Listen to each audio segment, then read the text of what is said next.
And next up, this is my prediction. I think you're gonna see this edge make a comeback. This is the OG edge, and you saw it a lot in the 80s and 90s where it was really decorative. It had this little lip to it. I think it's gonna make a comeback as we step away into, away from some of the super hard modern stuff into more of a traditional vibe. I have a feeling this is gonna make a comeback. So I'm interested to see in, the next 6 months to a year to see if you will see more of this OG edge.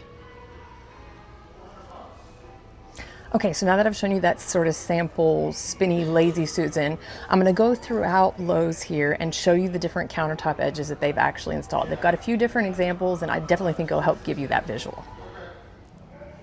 So first up is this OG edge. If you look here, it has a little bit more of a decorative finish.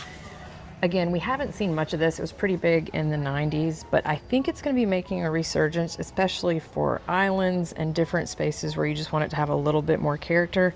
So let's see if I'm right.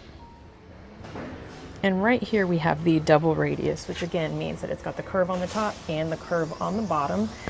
It's got some smooth rounded edges. So the difference here is you do like the fact that if you were to bump into these corners, it won't be painful on your hip. We try and tell clients that want a super sharp modern edge that you may not like it if you bump into it in the middle of the night, but this is the double radius. And right here we have the bevel edge. If you see the difference here, it still has a rounded corner, but the bevel that's reflecting the light, you will have a bit of a flat surface right here, and then a little bit of an eased edge at the bottom. So bevel adds just a little bit of detail, a little bit of reflection, but still keeps it pretty smooth.